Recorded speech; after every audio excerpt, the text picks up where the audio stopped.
सबका एक बार फिर से चैनल में। दोस्तों मैं आपको इस वीडियो के माध्यम से बताने वाला हूं कि रिटायरमेंट के बाद ऐसी कौन सी 4 चीज़ें आपको करनी चाहिए जिससे आपको रिटायरमेंट के बाद की ज़िंदगी खुशहाल रहेगी।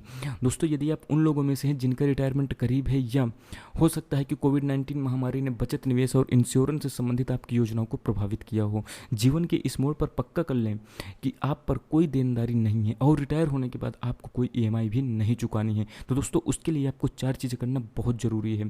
पहला, आपको एक पेंशन प्लान पर ध्यान देना चाहिए। उसके बाद आपको हेल्थ कवरेज पर ध्यान देना चाहिए। इन्वेस्टमेंट पोर्टफोलियो को रिडिज़ाइन करना भी ज़रूरी है और इक्विटी में भी निवेश करना चाहिए जिससे आपको अच्छे क्या कहते हैं रिटर्न मिल सकें। दोस्तों यहाँ पे आपको पेंशन प्लान को लेकर तो वैसे भी अब गवर्नमेंट के द्वारा ही एनपीएस, नेशनल पेंशन सिस्टम के माध्यम से ही आप लोगों के लिए हर महीने जो आपकी तनख्वाह होती है उससे रुपया कटता है, जो आपके रिटायर होने के बाद आपको एक जितना रुपया आपका इकट्ठा होगा उसे उतना, और सरकार भी उसमें कुछ है, जितना रुपया आप लगाते हैं उतना गवर्नमेंट के द्वारा लगाया जाता है, वो आपके अकाउंट में जमा होता रहता है और रिटायरमेंट के बाद वो पेंशन की तरह काम करता है। आपको पहला पॉइंट ये ध्यान देना है पेंशन प्लान। इसके बाद दोस्तों आपको हेल्थ कवरेज पर भी बहुत ज़्यादा ध्यान देना है। जैसे कि आप देख रहे हैं कोरोना के समय में सबसे ज़्यादा जो मेन पॉइंट निकल के आता है हेल्थ कवरेज।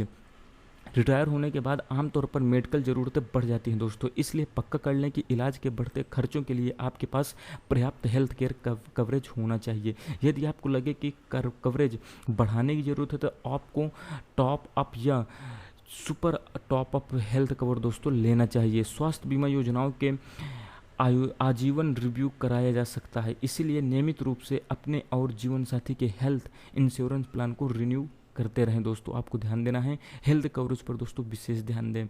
इस समय को देखकर तो आप और ज़्यादा समझ सकते हैं कि आखिर हेल्थ कवरेज पर ध्यान देना सबसे ज़्यादा ज़रूरी है और प्रायोरिटी में नंबर 1 होना चाहिए।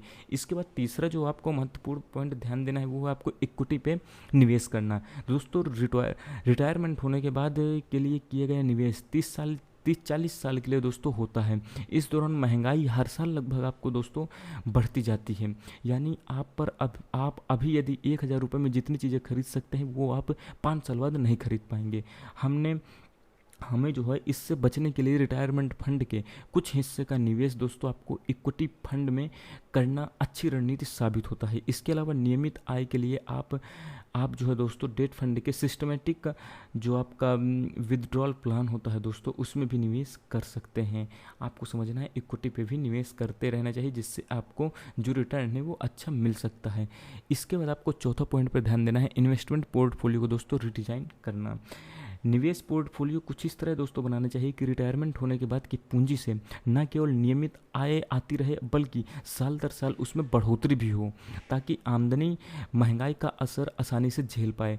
टैक्स की बचत कराने वाले निवेश करना कहीं बेहतर होता है। इसके लिए आपको दोस्तों डेट फंड के अलावा आप प्रधानमंत्री वन वंदन योजना जो आपकी चल रही है वृद्धों के लिए, इसके अलावा post office monthly income scheme है और एक और चलती है सीनियर सिटीजन सेविंग स्कीम। ये आप देख सकते हैं दोस्तों गवर्नमेंट की तरफ से राज्य सरकारें, केंद्र सरकारें, विभिन्न बैंक्स या आपके पोस्ट ऑफिस की तरफ से भी दोस्तों विभिन्न योजनाएं चलती रहती हैं आप लोगों के लिए रिटायरमेंट के बाद के लिए, ताकि आपको पेंशन की तरह ही आपको रुपया या इन्वेस्टमेंट के द्वारा आपको रिटर्न अच्छा मिल सके। तो आपको इन सब चीज़ों पर ध्यान देना है जिससे आपके रिटायरमेंट की बाद की ज़िंदगी कहीं ज़्यादा बेहतर हो सकती है दोस्तों।